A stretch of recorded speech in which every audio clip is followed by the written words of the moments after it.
My fiancée destroyed my three-generation family workshop for her renovation blog, so I sued her for irreplaceable heirlooms. I've always found peace in wood. The smell of cedar and oak, the gentle resistance of maple against my grandfather's hand plane, the way cherry darkens over decades. These sensations formed the foundation of my life. My workshop was more than just a space. It was a sanctuary housing 3 generations of craftsmanship, tools that had shaped heirloom furniture since my grandfather apprenticed in the 1940s. My grandfather, Thomas, started teaching me when I was 8. I still remember his weathered hands guiding mine across a piece of walnut, explaining how to read the grain like a story. "The wood will tell you which way it wants to be worked," he'd say.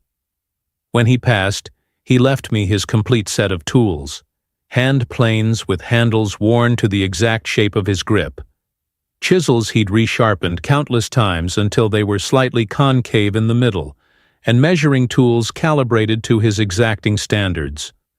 My father added to the collection before passing it to me. Specialized carving tools from Japan, a custom workbench he'd designed himself, and jigs he'd perfected over decades. These weren't just implements. They were the physical embodiment of knowledge transferred through generations. I could feel my grandfather's techniques in the way certain handles were worn, see my father's innovations in customized tools. The workshop itself had evolved over 70 years, each tool hanging exactly where it needed to be. The entire space optimized through decades of refinement. I met her at a home show where I was exhibiting a dining table I'd spent 6 months crafting. She approached with genuine curiosity, asking detailed questions about the joinery and wood selection. Her enthusiasm for design was infectious, and when she mentioned her renovation blog, I was impressed by her understanding of spatial aesthetics. Unlike others who saw only the finished pieces, she seemed to appreciate the process behind them. Our relationship progressed naturally. She respected my craft, often bringing coffee to the workshop and sitting quietly while I worked. She'd occasionally photograph finished pieces for her blog, always asking permission first. We moved in together after 14 months, her bringing warmth to my craftsman bungalow with thoughtful touches that honored the home's history while making it more livable. The commission that took me away was impossible to refuse. Restoring the original woodwork in a historically significant building 3 states away. The client needed on-site work for 2 weeks straight. I was hesitant to leave my workshop for so long, but she insisted I couldn't pass up such a prestigious project. "Your grandfather would be so proud," she said, helping me pack selected tools for the trip. "I'll take care of everything here." I called twice daily during my absence. She mentioned wanting to tidy up around the house before I returned, but I thought nothing of it. My focus was on the restoration project, which was going exceptionally well. The client was already discussing future commissions. The drive home was filled with anticipation, not just to see her, but to return to my workshop, to the familiar environment where I did my best thinking. I pulled into our driveway late afternoon, noticing first that the workshop's windows looked different. Larger, more modern. My stomach tightened. The workshop door was decorated with a giant bow and a banner reading, "Surprise." My hands trembled as I pushed it open. I didn't recognize the space before me. The warm wood-paneled walls had been painted stark white. The carefully arranged tool wall, organized through years of refinement to keep everything within perfect reach, was gone. In its place hung a modern pegboard system with color-coded zones and labeled outlines. My grandfather's workbench, the massive oak structure he'd built himself, with generations of marks and memories embedded in its surface, was nowhere to be seen. Instead, a sleek, sterile stainless steel table dominated the center of the room. "What do you think?"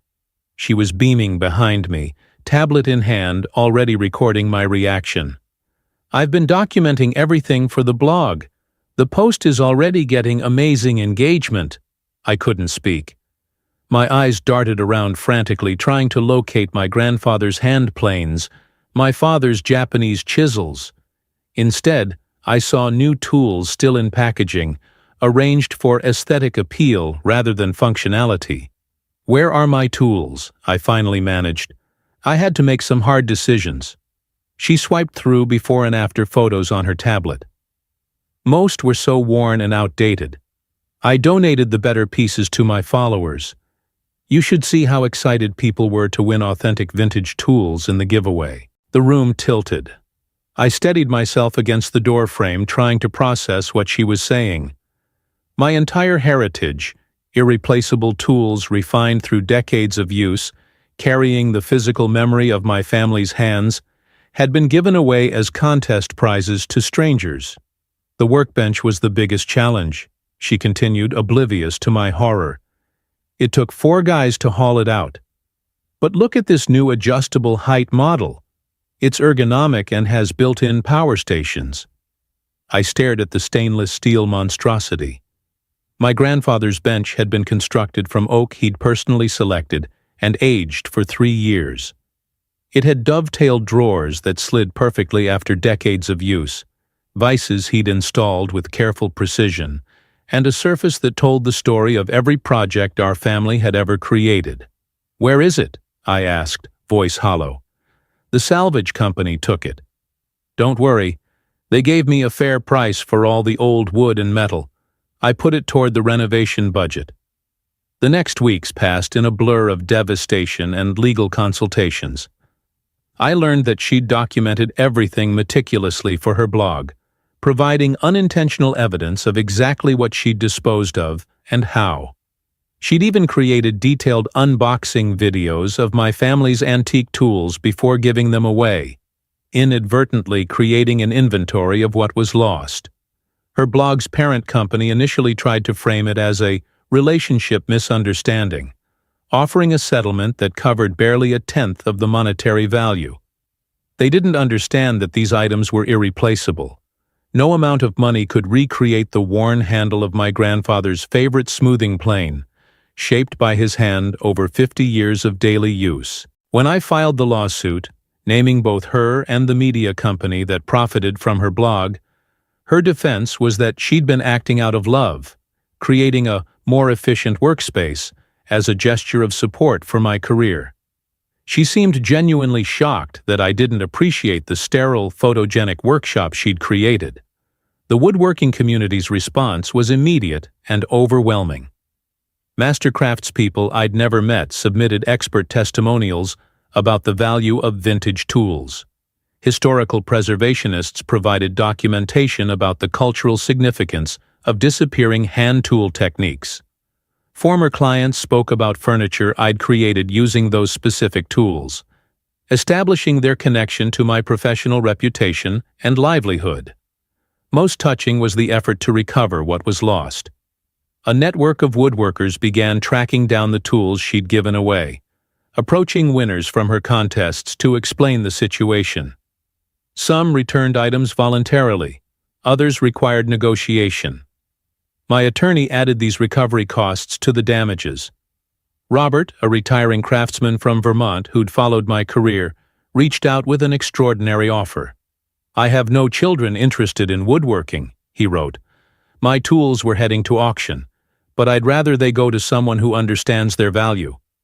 He shipped me his complete collection, including several makes and models similar to what I'd lost. The workbench was truly gone, broken down for its metal fixtures with the wood sold for reclaimed flooring. Robert connected me with his former mentor, an 83-year-old master who offered to help me build a new one. "Not the same," he acknowledged, "but perhaps the start of your own legacy rather than the end of your grandfather's." The legal proceedings concluded with a judgment largely in my favor. The court recognized both the monetary value of the tools and the incalculable loss of family heritage. Her media company settled rather than risk further negative publicity, especially after woodworking forums and craft associations had amplified the story. She made a final attempt at reconciliation, still not fully comprehending what she'd destroyed. "They were just old tools," she said. "I was trying to help you upgrade." I realized then that despite our months together, she'd never truly understood what my craft meant to me. She saw only the finished products, never the sacred connection between maker, material, and tools. In her world, newer always meant better. In mine, the patina of age and use was irreplaceable wisdom. Rebuilding has been slow. Each tool recovered or replaced finds its place in my newly reconstructed workshop, which I designed with Robert's guidance. The space honors what was lost while creating room for new traditions.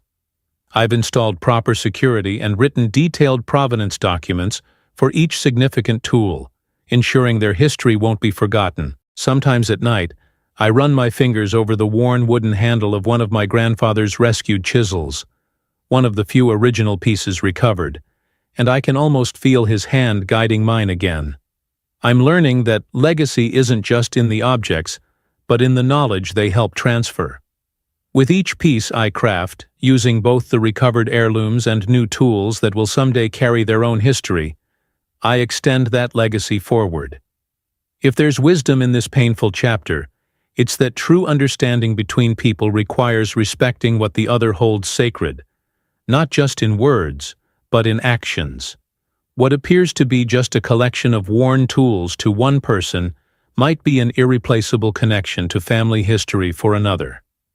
The cost of learning this lesson was devastatingly high, but the workshop I'm rebuilding now feels stronger for having weathered the storm. If you enjoyed this story and want more tales of relationship boundaries and the consequences of well-intentioned mistakes, please subscribe to the channel.